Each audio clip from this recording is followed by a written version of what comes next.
Hey guys, I just wanted to speak to you guys today about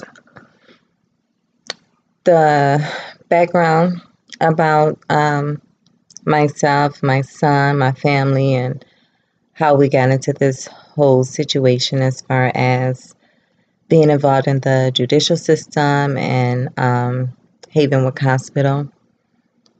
Ever since my son was about, I would say, 2 years old, I noticed that there was something different about him. As he got older and older, the things that I had noticed when he was about 2 years old were still there, but his behavior was like really, really bad. Like it had changed. I remember when he was about between the ages of, once he was able to speak, he was early walking, talking, all of that. He was the first grandchild. So he was raised for the first 2 years of his life around all adults. He didn't have any little cousins to play with. So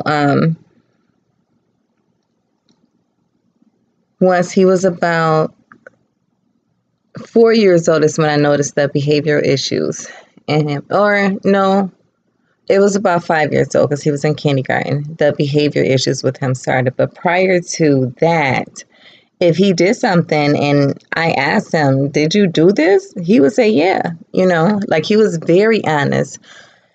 Kindergarten is when things change as far as his behavior in school.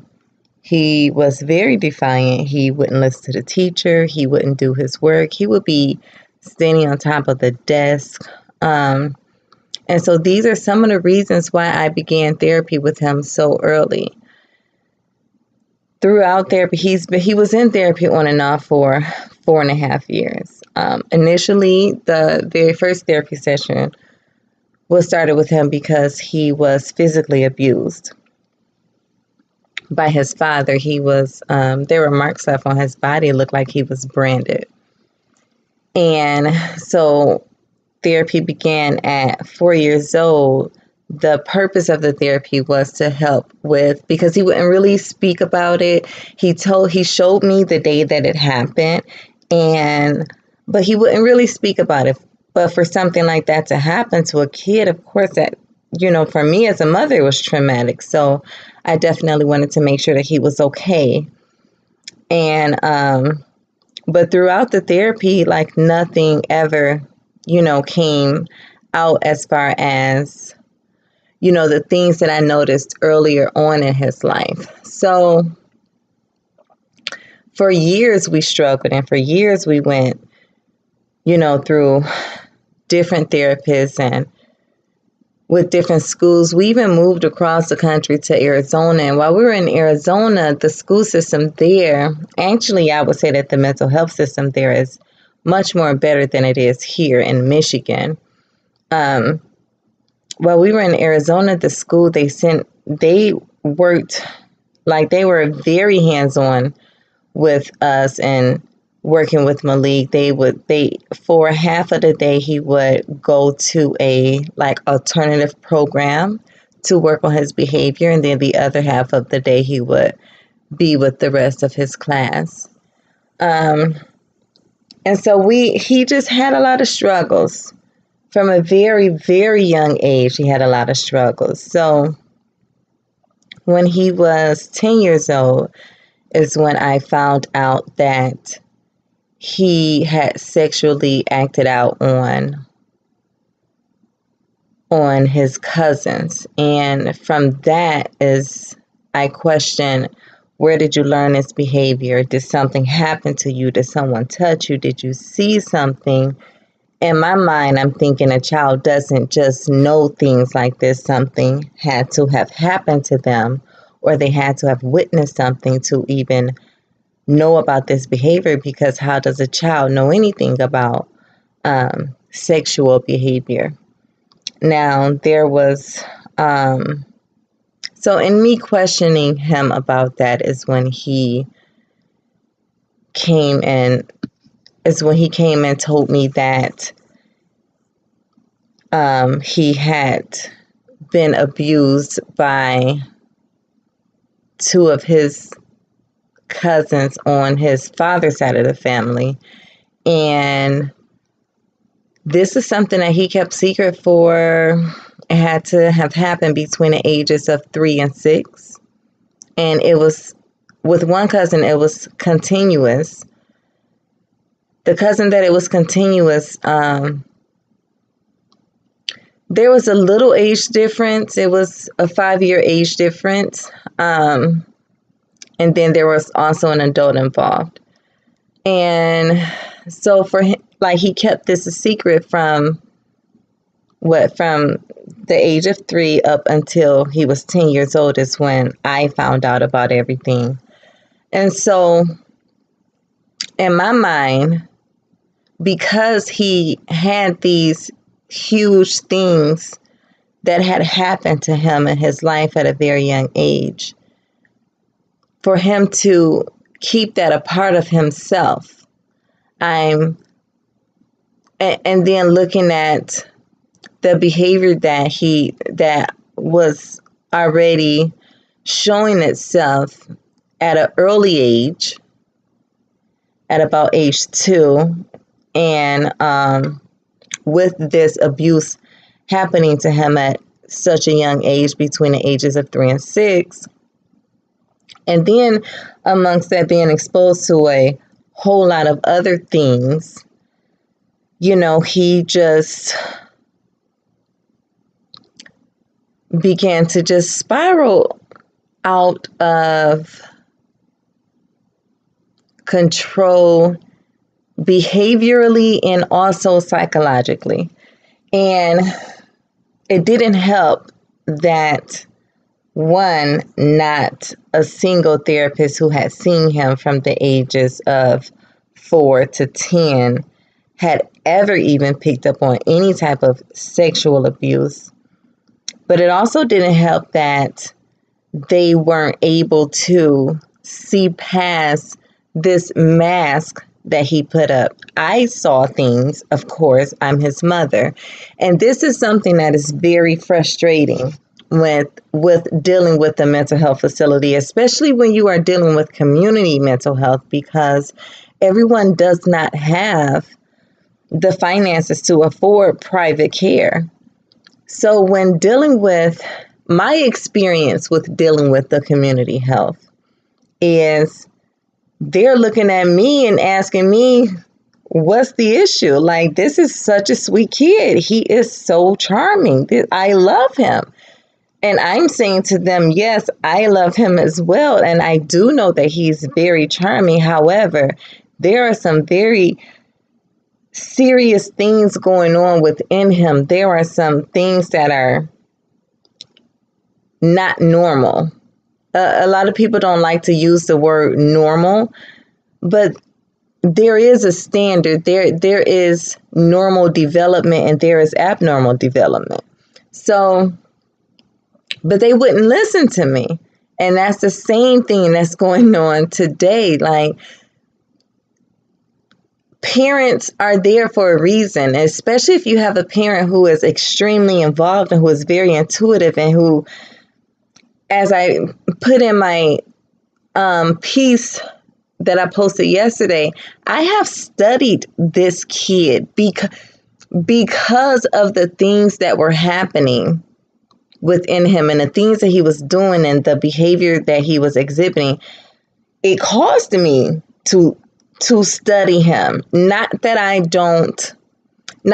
not there for my other 3 children, but when you have a child who you see is developing in a more abnormal way and is not connecting with the other children his age, he's always had a very difficult time making friends. So when you have a child that is developing abnormally, you, as a parent, the way that I approached it was I studied him. I paid attention. I looked at what was going on. I questioned certain things because it didn't make sense to me. So when I'm speaking to professionals, I need to know I need to give them something so that they can say, okay, let me address this. So the fact that the therapist and the psychiatrist that we were seeing, he didn't see a psychiatrist until after I found out about the abuse, the sexual abuse. Prior to that, he was just seeing psychologists and therapists. But they would not, my son is there, his manipulation started at a very young age. He's 15 and a half now. So imagine keeping a secret for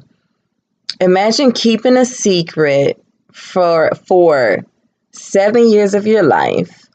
Not only that, but mastering manipulation from the age of 2 until 15 and a half. So out of his 15 and a half years, for about 13 and a half, and probably more than that,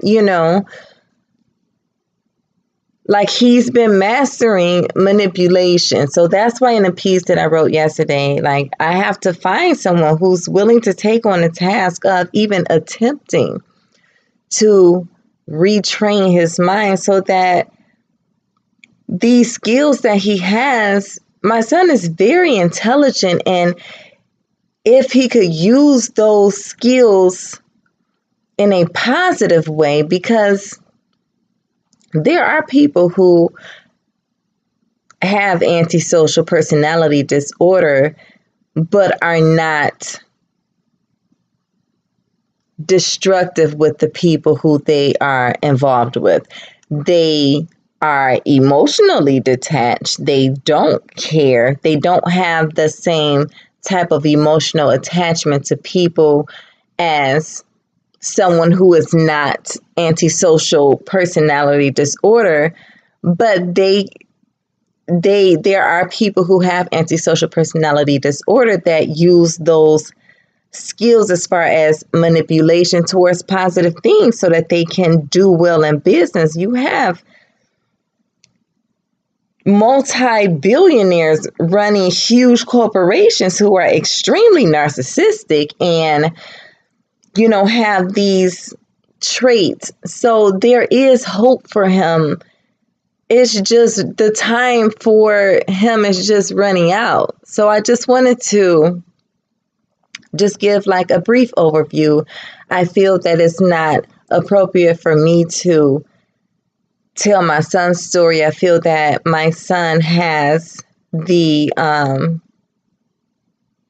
right and the decision making as far as telling his own story. I did ask him if it was okay if I shared, because I have to share some of what his story is in order for you guys to understand my story. But what I really would like to do is to give you a perspective from my point of view, because it's so difficult to deal with the court system, to deal with the facility, to deal with the therapist, to deal with the psychiatrist, especially when they don't necessarily want to speak to you. And also with them not considering the things that I have going on in my life. They are not considering the fact that my 7-year-old son has began to exhibit some psychological effects due to his brother not being present. For my younger children, the last time they saw their brother, he was leaving our home in handcuffs. And this was April of 2015. So this was a year and a half ago, and they have not seen him since, other than pictures that I've taken when I've showed them from me going to visit. They are not allowed to see their brother. So for a 3-year-old, a 6-year-old, and a 7-year-old to have their brother taken from their home in handcuffs and to not see him again, that definitely can have some severe psychological effect on you. I mean, most adults cannot walk the life that my 15-year-old walks. Most adults could not deal with his life and the pain and the things that he has been through. Most people could not walk 30 days in my shoes. People look at me from the outside in and they don't understand. I have been up. Oh my God, I have not been to sleep yet. You know, I was up all night last night. So I was 24. So I'm going on 48 hours of being awake. And I posted on Facebook earlier because I said, I need to get some shut eye. But then I said, well, I can't go to sleep until all of my children are asleep. So, and I posted, I said, well, once my children go to sleep, then I'm going to be wide awake. I do not feel tired at all right now.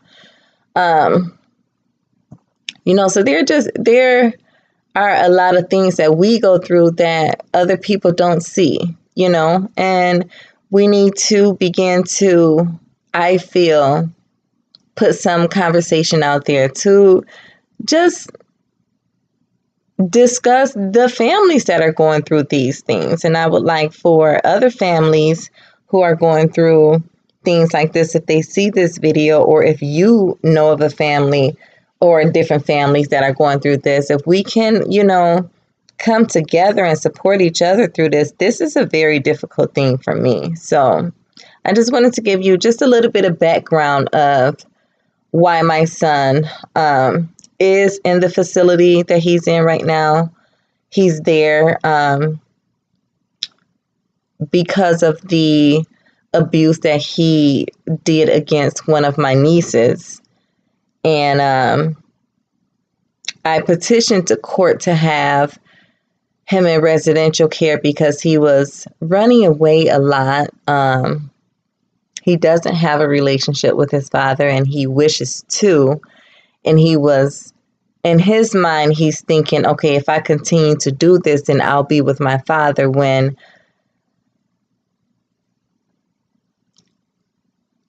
it hasn't happened, and it still to this day hasn't happened. His father is still not present. So that, of course, amongst everything else that he has to deal with, he has a lot of abandonment issues that he's dealing with. So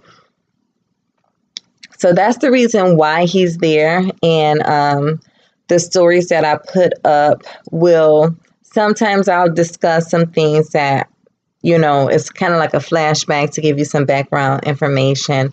But because we are in the midst of going through it, I definitely would like to get some videos posted about, some current situations as well.